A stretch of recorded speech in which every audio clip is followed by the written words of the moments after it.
Welcome back, everyone. Today, I'm up in the Berkshire Mountains in Massachusetts, in a little town called Florida, Massachusetts. Now, Florida is the home to what is called the eastern portal of this place called the Hoosac Tunnel, which is right there. Now, the Hoosac Tunnel at one point was the longest running train tunnel through a mountain in the US, and I don't know if it was the longest in the world at the time. Yeah, there's some very, very interesting history here. It's also got a nickname, and it's called the Bloody Pit, which I'll get into why they call it that in a minute. So construction on this started in, I believe, 1851 and ended around 1875. Even though I know it says 1877 up there, but I believe 75 was when it officially ended. But it went way longer than anyone planned on, and it cost an extreme amount of money for the time, because this tunnel is just under 5 miles long, and in the 1800s that was just a massive task to pull this off. And basically one of the reasons they call it the Bloody Pit is because I believe over 130 men died while building this tunnel. There was a lot of accidents over the years. It was just, you could imagine how dangerous it was in the 1800s to be mining through a mountain, basically. Now, back when I first came out here a couple years ago, I researched this place a lot. I had all the facts and dates and numbers and all that stuff down. I didn't really look any of that stuff up before I came here today, and I made the mistake of getting up here, and I have no service to look up any of those stats, but you could Google it. It's all out there. But I don't really want to go into too much of like the technical stuff here about numbers and everything like that and dates, you know, because there's a million videos on YouTube about that stuff. But I want to talk about is the feeling you get when you come to this place. The camera will never pick it up, like the size of this. Like, you come here, it's 80 degrees down the tracks, but you come up here and there's a very cool breeze coming out of this tunnel. It's very ominous. I can't even fucking talk right now. But there's something that just draws you here. I don't know. It's hard to give off what it is. But it could have something to do with the fact that, you know, it is nicknamed the Bloody Pit for a reason. I believe it was over 130 people died building this. And there was actually I don't know the year exactly, but I think the worst accident that happened here was there was men building the central shaft, which is a ventilation shaft that runs from the middle all the way up to the top of the mountain to try to get oxygen down and get out, you know, exhaust fumes from the locomotives and everything. And one day, I guess the pump house on top they used to store a lot of chemicals and a lot of they were using like nitroglycerin for the first time, I believe, and there was a lot of explosives that they were using to build the shaft and build the tunnels. And there was some kind of accident where it all just started collapsing. And the men were down a certain amount of feet, and then everything just started collapsing on them.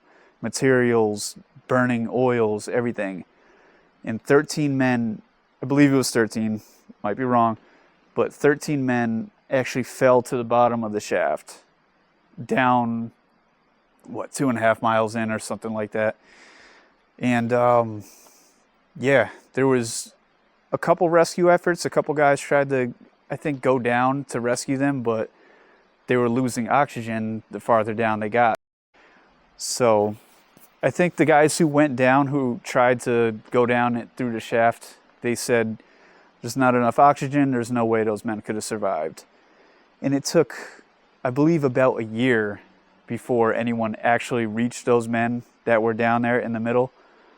And they said that, I guess with the top exposed and everything, rainwater started to get in and the shaft started to flood.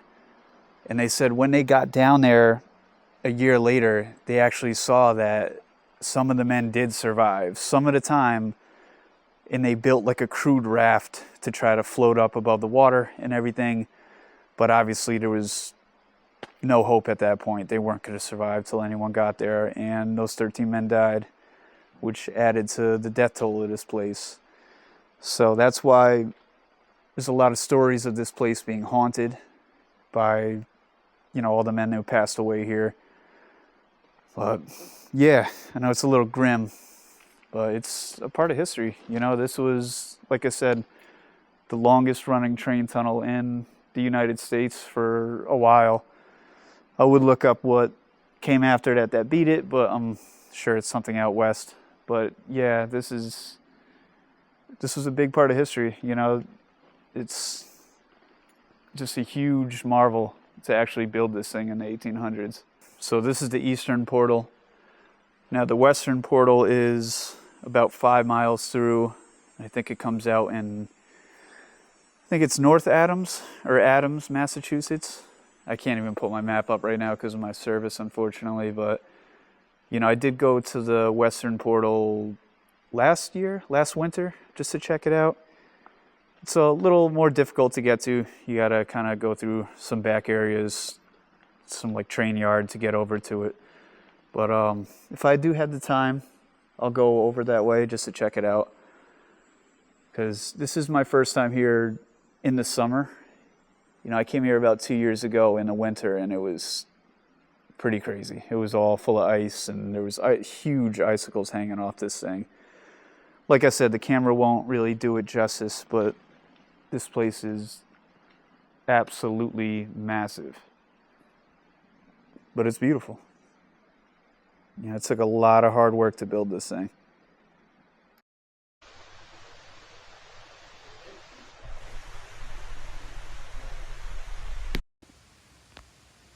Now, to this day, you're obviously not supposed to go in there because it is still an active railway.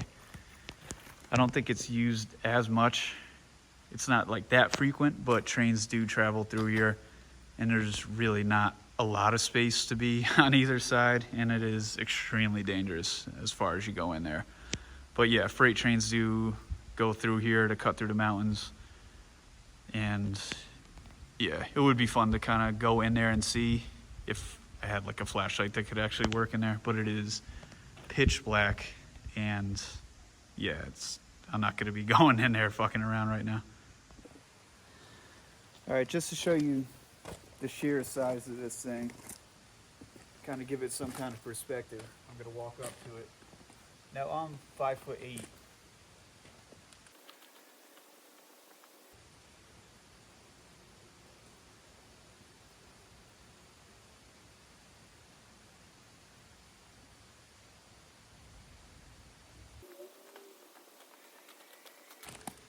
As you can see, it's pretty goddamn massive. But awesome feat of engineering. I've always been fascinated in any kind of railway engineering and trains and all that kind of stuff. My grandfather on my mother's side, him and my grandma way back in the day, they used to travel the country by rail. They used to just go all around the country by train and explore, and I think he used to photograph trains and all the locomotives back in the day, and yeah, I think that's why it's kind of in my blood. I don't know, it's something that always interests me. So anything involving trains and railway bridges and infrastructure just I don't know, interests me a lot. But yeah, let me get moving, see if I can make it over to the western portal. I do got to get back. This is about 2.5 hours, 3 hours for me. So I got to get back to hang out with some friends a little later. But if I got time, I'll head over to the western side. All right. Yeah, on the way out, just going to show you a little bit of the terrain that this area is in. The tunnel's way down those tracks that way. And like I said, this is pretty deep up in the Berkshire Mountains in Massachusetts. But yeah, I'm gonna walk over to this bridge. I remember the first time I came here, I came down to this bridge and it was covered in snow. It was a little sketchy walking across it. But now that it's not, you know, 10 degrees or wherever the hell it was that day, I could actually go out here and explore it a little more.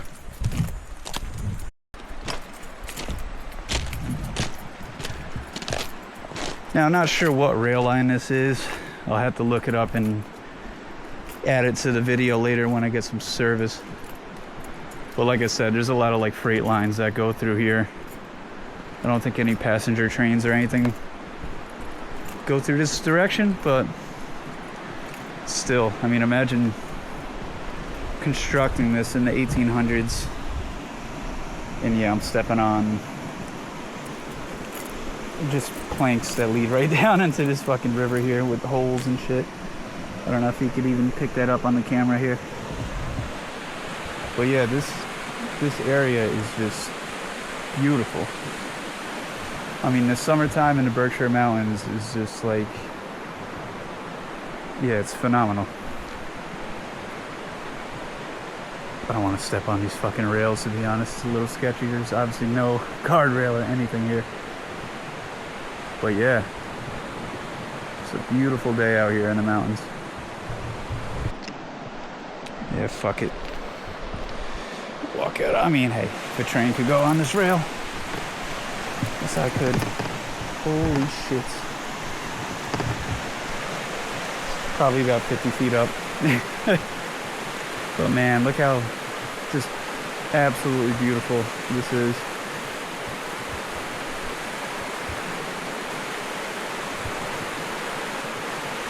And it's so much different between the summer and the winter here when everything's dead. Like right now, it's just, everything's just so alive and green, and even the water looks different. It's just, yeah, really cool. Now, another quick, cool little fact about Florida, Mass is there's a band called Boy Harsher, who I'm a big fan of. It's Jay Matthews and Augustus Mueller. They're from Florida, Mass, and they've actually filmed a couple like short indie films. One was like a short horror film called The Runner, which is one of my favorites. But the intro scene was filmed actually in this little motel that sits on top of this mountain, pretty much in Florida, Mass, which is actually right on top of the Hoosac Tunnel. This is like the peak of this mountain, and then it heads down into North Adams. But yeah, pretty cool little fact. But I've always been a big Boy Harsher fan, so it was pretty cool when I came out here and then noticed the motel, and I was like, hold on, isn't this the spot? So yeah, very cool stuff.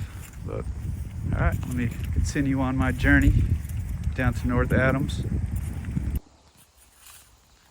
All right, so to get to the western portal, there's definitely no trespassing, but I'm not gonna let that stop me. Like I said, I've been here before, so not that it makes it right, but hey,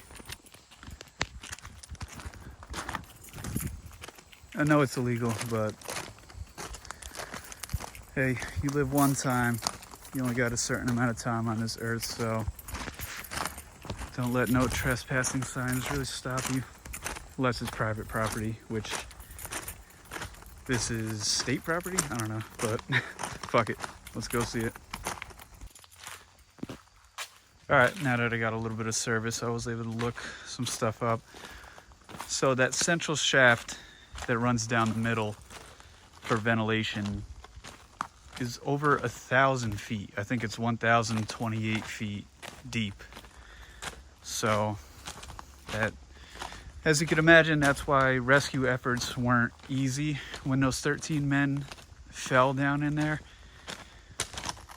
You know, there's also, I guess, like a sump pit underneath in order to collect all the water from rain and from just groundwater from the mountain that funnels into that central area. But yeah, that's how you can see like why this was such a feat to build this tunnel, being that it was over 1,000 feet deep in the center of the mountain. Is just incredible. Yeah, I can't express how much of an engineering feat this was to build this thing, especially in the 1800s when they first started using any kind of, you know, nitrate or like liquid explosives, any kind of, you know, I'm not a fucking expert, but yeah, I read that this is like one of the first projects where they used like nitroglycerin and any kind of mixed chemical explosives to mine this out. It's very, very interesting. So yeah, here we are. This is the western portal of the Hoosac Tunnel. I think there actually used to be some pretty large doors that would shut off this side of the tunnel. Not too sure why. Maybe because how close it is to North Adams, which is a pretty decent sized city. Probably wanted to keep people out. It's just some kind of generator that's there. That wasn't there last time I came here. I came here last winter, and yeah, it's still giving me that same eerie, ominous feeling approaching this thing. Yeah, the darkness, it's just darker than anything I've ever really seen. It's just, yeah, there's no fucking light in this thing. I'm just walking in a couple feet, but yeah, even the echoing, it's just insane. So you can see the water that just drains into here from the mountain. It looks like this side they actually tried to put some kind of coating down, but the other side you can tell is mostly brick and a lot of exposed rock. But man, the echoing is just crazy. But yeah, I would have loved to come in here with like one of those crazy flashlights and kind of see how far in you can see. But I mean, there could be someone 50 feet down here and I would have no idea. But yeah, the scale of this place and just, man, what it must have taken to build this. It's just, I can't get over it, you know. It's incredible. Kind of nerding out on it, but yeah. Yeah, so that about wraps it up. Just, I don't know, something about this place. May not seem like a real interesting thing to a lot of people, but I don't know, to me, it just is very cool. Like I said, I've always been into this kind of railway infrastructure and just any kind of real infrastructure where it involves nature and cutting through nature, like cutting through a mountain is, yeah, it's pretty damn cool. Yeah, this will always be a place that kind of draws me to it. Like I said, I don't know, the feeling is just hard to explain. You know, it's just a very, very ominous, I can never say that word right, but yeah, very ominous feeling walking down and getting up close to that and just feeling that cool air coming out of the mountain and just seeing just black, you know, just darkness down there. So yeah, very cool for the 5th time. But yeah, so now I'm gonna head back. I think it's about, I don't know, 2.5 hours or something back to Stratford. So yeah, I'll see you in the next one. The next video, I don't really know what it's going to be. I kind of have a little plan.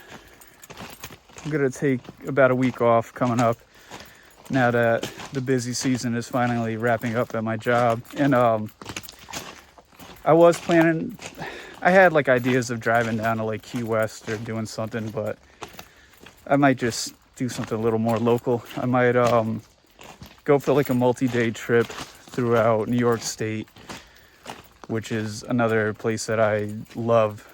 You know, just go all around Ithaca, around the Finger Lakes, up to the Great Lakes.